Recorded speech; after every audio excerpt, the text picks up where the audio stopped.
Anytime now. What's up, comic book fans? Pete here from Comic Books Transformed, where me and my good friend over there, Brian, discuss adaptations from comic books into movies and streaming shows. Today, we are talking about Invincible, Season 2, Episode 8, which is the finale of Season 2. Brian and I covered all of Invincible before. You can always check out those videos or podcast episodes. And Brian, this is our second time around covering a finale for Invincible. Yes. Yeah. I really do love this show. Oh yeah, and I'm kind of sad that it's gone now. Yeah, I think there'll be less of a gap this time. I think they already are working on season 3. I think last time they like didn't know how big it would be, I guess. So Yeah. maybe it wasn't like a guarantee for a renewal. Right. So yeah, but I believe they're already working on it, so that's a good sign. And I hope we don't wait another year and a half for season 3. You're right. I was gonna say, are you like caught up with the comic at this point where the show ended, or did the show pretty kind of go much? Yeah. beyond it? I think there's one plot point in here that wasn't covered in the first 47 issues of the comic, 48 issues, whatever you want to call it. Yeah. And we'll get to that eventually. Boom. All right. Well, then let's dive right into this episode. And the episode's called "I Thought You Were Stronger." It's kind of fun because the beginning of the episode, they always have that little moment where someone is about to say "Invincible," and then the title card comes up. And this time around, did you like the running guy that was like getting a breath? Yeah, that was a nice little gag. Yeah. Yeah. And it's funny because he doesn't even say "Invincible." He says something like, "I'm going to be skinnier" or something like that. Well, no, he doesn't say anything. It's blank. I mean, it cuts to the title card with whatever word he says. So right. I imagine he did say "Invincible." So yeah. So while that guy is running around outside, he's getting his late night jog. Mark and his mother and Oliver are dealing with Angstrom Levy, and Angstrom Levy is out for blood. Yes, yeah. That was the cliffhanger of the last episode, and Mark shows up here, and we have I think there's a little bit more of a backstory here, or a little more shown on the show than they showed in the comic for Angstrom Levy's, like what his experiences were. Yeah. Did you kind of take it as like he was basically living the lives of other Angstrom Levys that sort of merged with him? Yeah, I think he has the memories of them, sort of, and I guess he's not able to really distinguish what was his actual experience or not. Yeah, they were pretty gruesome. Like each of those little flashes were really gruesome. Like, which one did you think was the worst one? The one where Invincible is just casually walking and just chopping people's heads off. Yeah. Just chopping heads off. I mean, they show that Angstrom Levy has a wife and he has a son, and Invincible kills his son in one of those lives. There's one where like him and his wife, I think, are like in a car or something, and then the car crashes, or they're running in a street, and then they're just like mangled in some wreckage. Yeah. There's all different versions of Mark, and they're just like ruthless. Yeah, it's interesting how they're really just showing these bad versions of Mark. I think they made some implication. There was like half of them sort of join up with the side with his dad, and half sort of don't. Yeah. But that was much earlier in the season, but probably even the premiere. Mm-hmm. Or it's some percentage like that.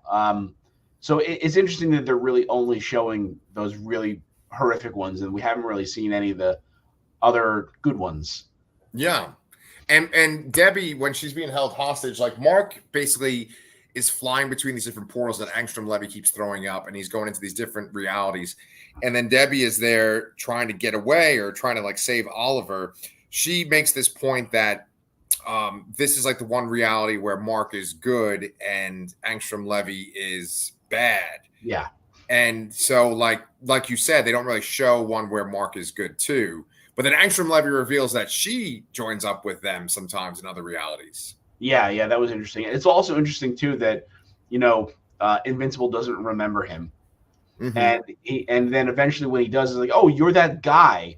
And then that you tried to save me. And that kind of sends it down this little spiral. Yeah. Because that actually did happen. He did actually rip the helmet off himself to prevent the bloodshed of what he was trying to, during what he was trying to do here with all the Mauler clones. Yeah.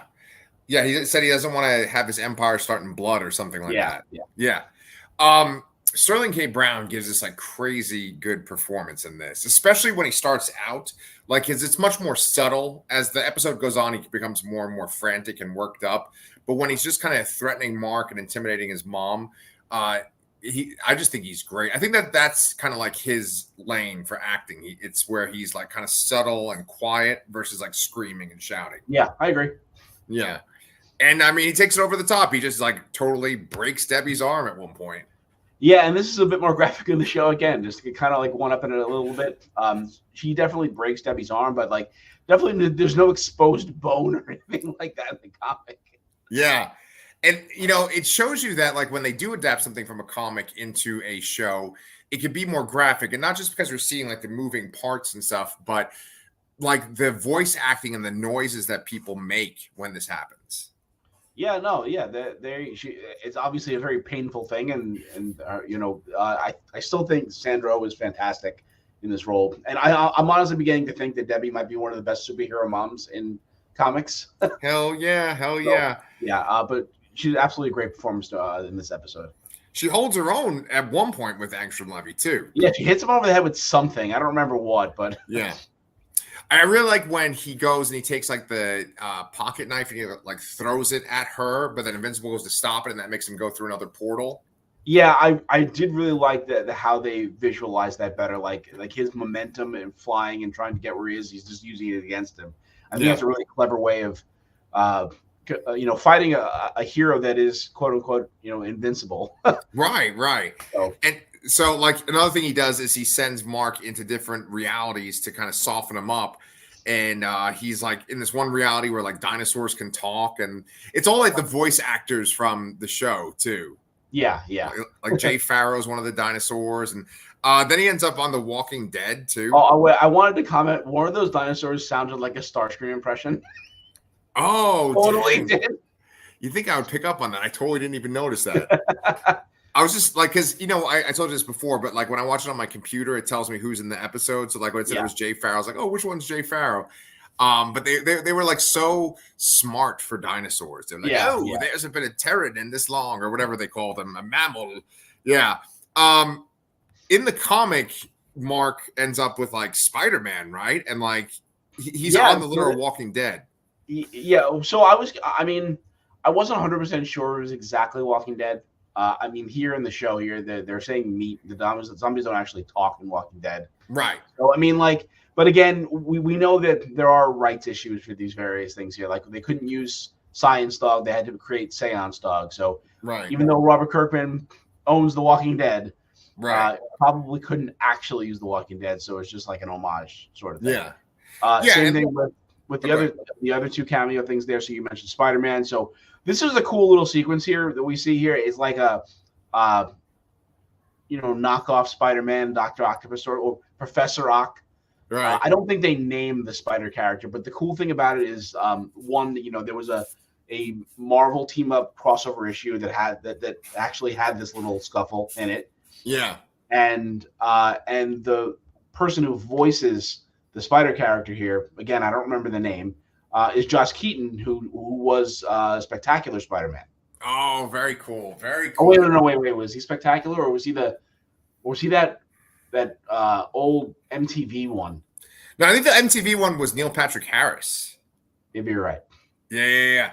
No, that's cool. I love that because like wasn't he also on like Young Justice, and he was like that Spider character on there too? That guy from Spectacular Spider-Man.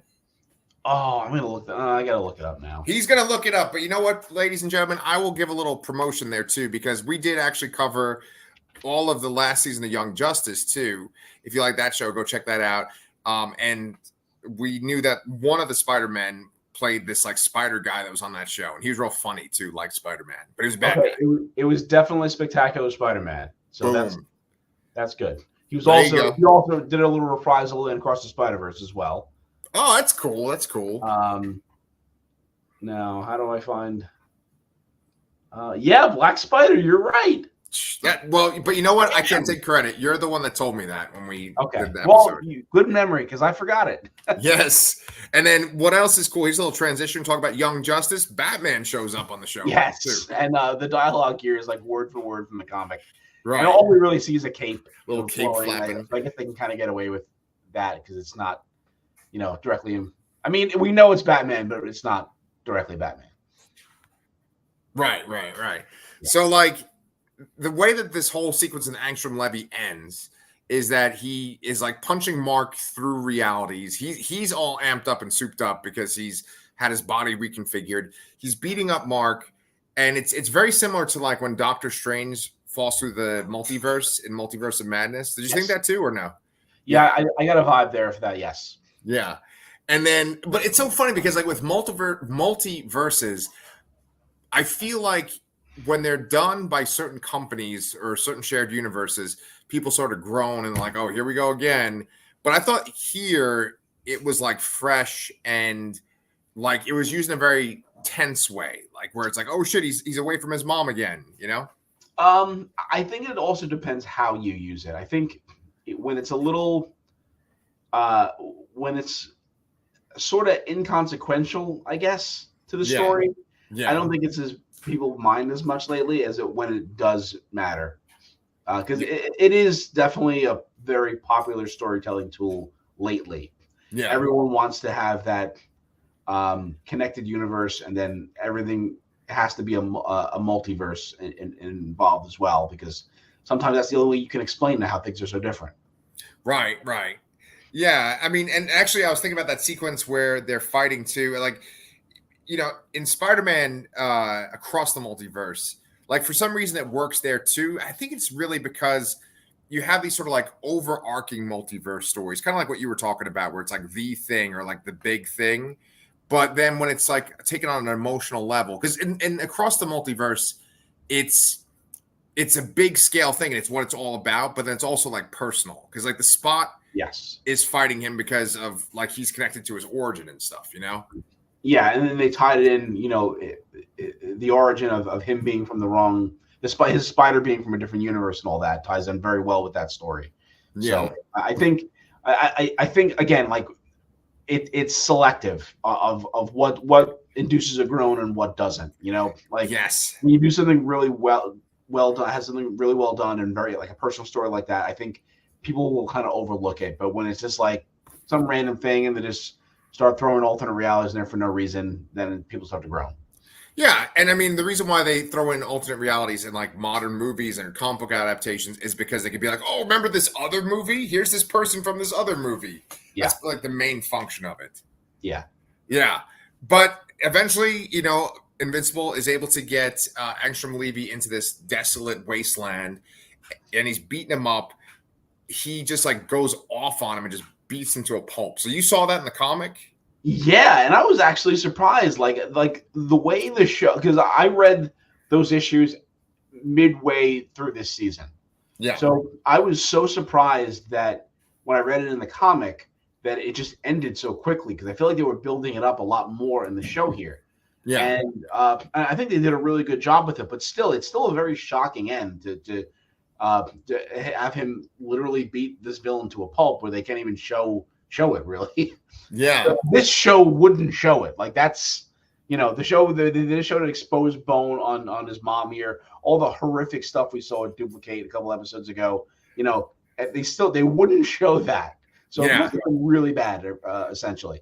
And they don't show it in the comic. So yeah, went like nuts. And it's weird because it's almost like this like Ouroboros, like snake eating its own tail thing, because Angstrom Levy's like origin or like who he is based on Mark being a Viltrumite and being this like, evil power in a lot of different realities.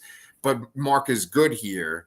But then his death is ultimately like Mark losing control and being like a Viltrumite. Yes. Yeah. I kind of got the vibe that, this season was about Mark proving him, trying to deny that he's like his father, and then kind of realizing that he kind of is. Yeah. Towards the end. And I really like that a lot. Yeah. Yeah. So brutal. And, basically he's stuck there after that until this group shows up where they're like the Guardians of the Globe, but they're like from another reality. See, this is where I was confused. So is that in the comic definitely clear that's another reality? I feel like here they mentioned something about time travel. Yeah. And it makes it seem like those are the versions of the people he knew from the future somehow. Yeah. So I was a little confused on that. I don't know if that's a change or maybe it's a misunderstanding on my part. No, it was a little bit confusing because it's like, are they from his future and then they find him? Like, they basically were trying to like have him avoid living this horrible existence there.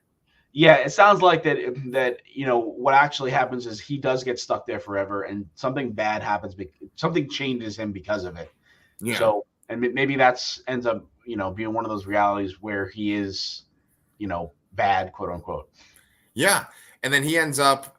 Well, before he goes to leave, Eve comes over to him and says that she loves him and that he has to like tell Eve or whatever. And I actually really liked that when Robot takes off his helmet, he has Jason Mantzoukas' voice. Yeah. Even though he's Rex. Yeah. So I was also confused there because I'm like, because Rudy is a clone of Rex. So I'm assuming he just sounds different now because he's a kid. Yeah. And maybe Jason Mantzoukas can't sound like a kid. I don't think I could believe that voice is a kid. So right. But it was weird though, because they do have this one scene where Rudy is the clone. Rudy's the clone, and Rex is Rex. So right. the adult here in the robot suit is Rex. So is it actually Rex or is it grown up Rudy? Okay, yeah. Well, what was weird was because they had this scene where it was Rudy and Monster Girl. Yeah. And they're talking, and it was weird because he almost did sound like Jason Mantzoukas trying to be a kid in this one scene. Well, I mean, the voice actor for Rudy is Ross Marquand. Yeah. Who is very, very good at voice impressions. Right. Yeah, go ahead.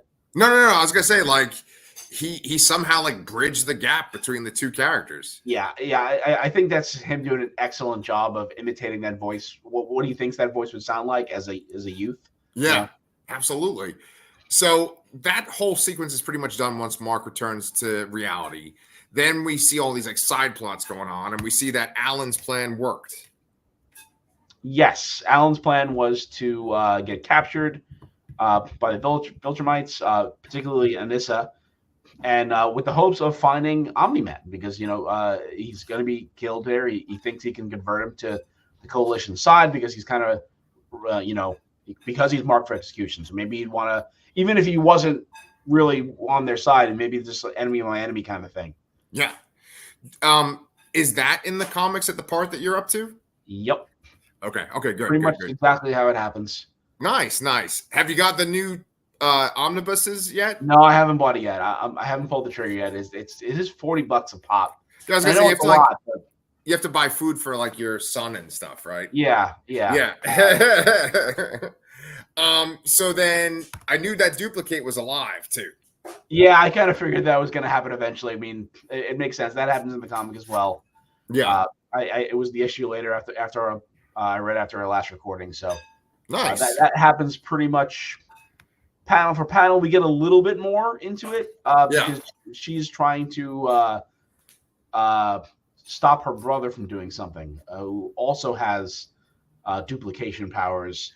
And I love the puns in the names here. Like, we have duplicate sort of, and then her brother is Paul, and it's Multipaul. Nice. And so he's kind of like Madrox then from X Factor.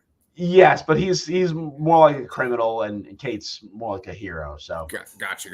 I'm trying to think. Like, I think for the Legion of Superheroes, because there's a Legion of Superhero girl that can do that too, and I think her name might be like Triplicate girl. Yeah, Triplicate girl. Right. Thank you. We just saw her in the DC Supergirl movie. And so sorry, it was the Legion of Superheroes movie. She was in that. Yeah. And you were just saying my memory was good. One of her things died. Yes, one of her things too. Her living copies of her. Yes. So then, dude, what is the thing that you have not read that was in this episode? The thing in the Egyptian tomb. That was not in the issues, unless it was a long, long time ago and I don't remember it.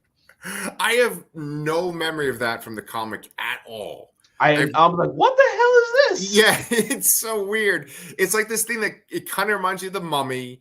And I'm pretty sure that when they started this season, they like maybe even opened with that scene. They did show someone opening a tomb like that. Yeah, no, in the like previously on segment here, they do reference that somehow Right. previously, but I just don't remember it at all. Right. Some dude opens it. I think it's the guy that she's like, oh, grandpa. She opens up the tomb and the guy's there. Yeah. But then, okay, so I was confused. Was like the woman that was opening the tomb's door or whatever, like, the entrance to it, was she supposed to be like a Wonder Woman type person? They make it seem like she was a hero, a former hero, but Yeah. again, I don't remember anything about this from the comic. Yeah, she like lifts it up and she says something like, my grandmother was in this business, but you could only get respect or something like that, or only have a job if you were comfortable wearing swimsuit wear or something like that. Yeah. She got her powers from her grandmother's side of the family. Grandmother's side.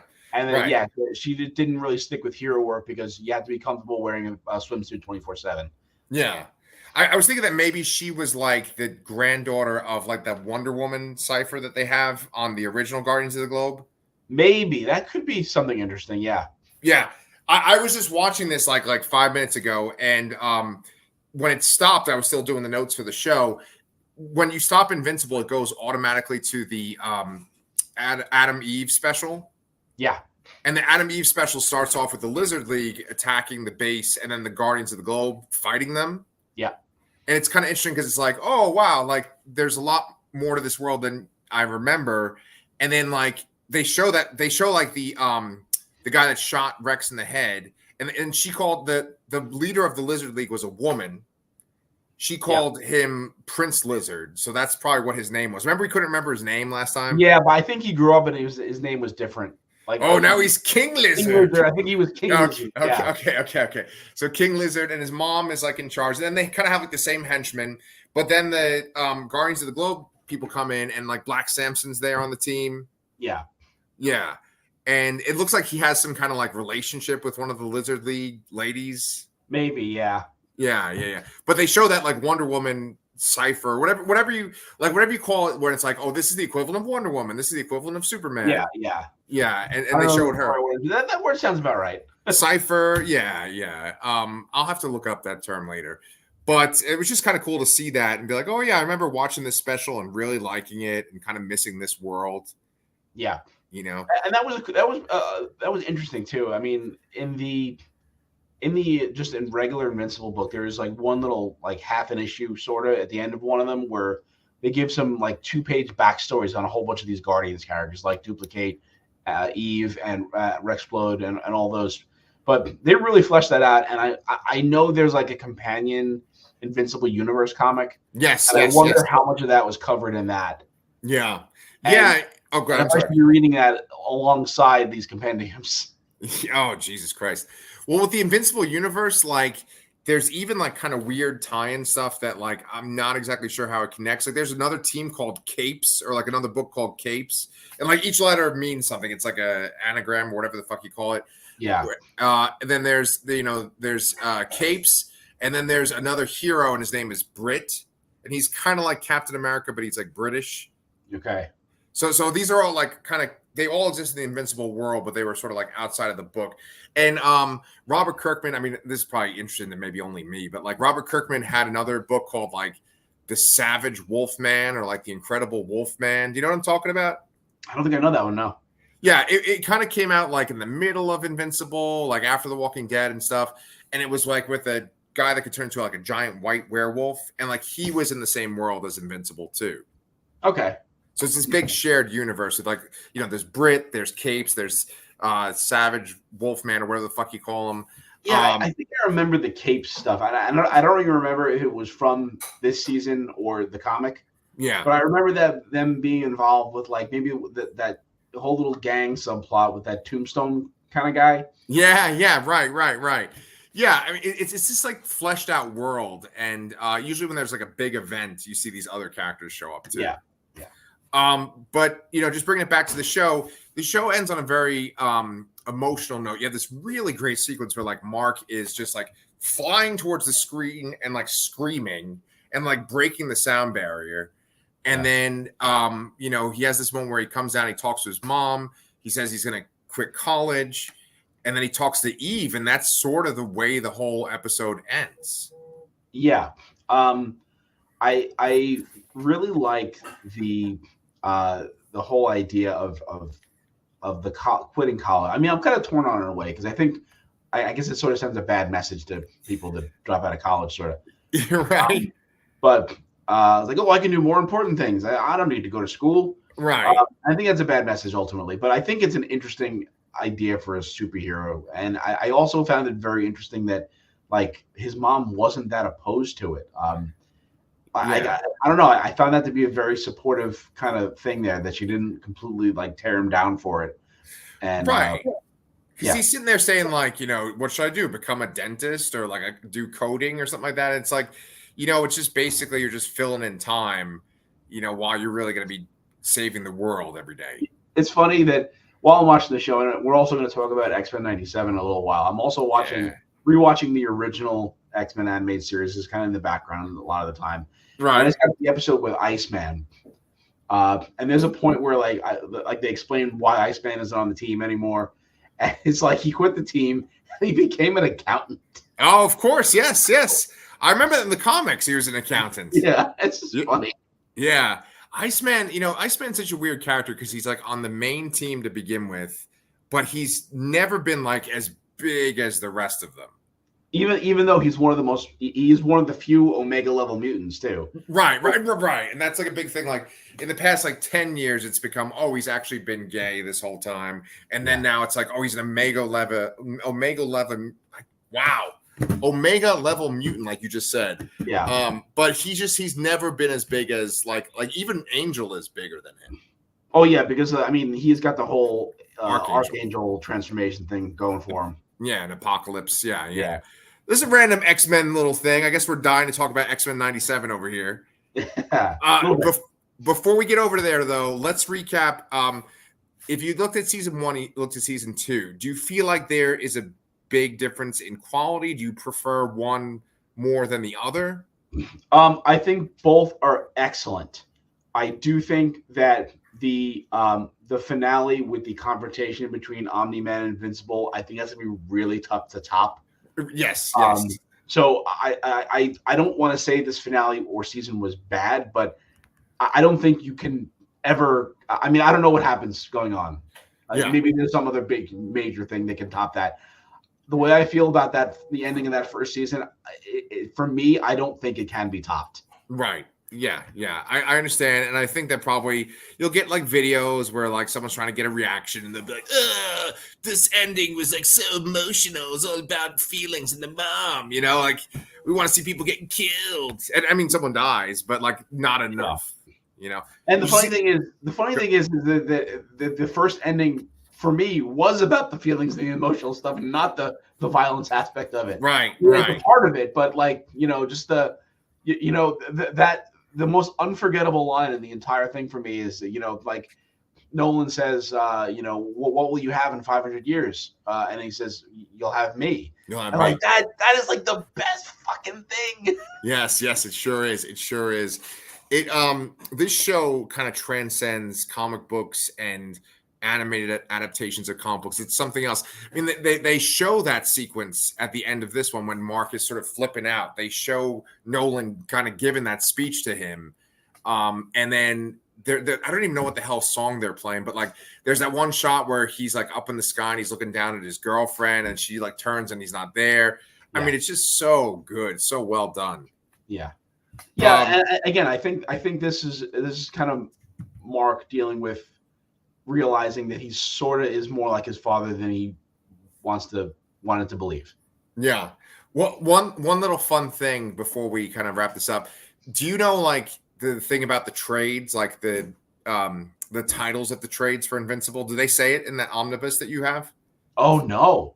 Now, what's really cool about the Invincible trades is that every trade is like named after a like 80s sitcom or like 90s sitcom. Oh, so yeah. So like one is called like, Full House, and another one's called Growing Pains, and another one's called like, Head of the Class. It like they're all named after 80s sitcoms, 90s sitcoms. I own the first, I think, 2 volumes, and I think the first one is Growing Pains. Growing Pains, right. That's pretty great.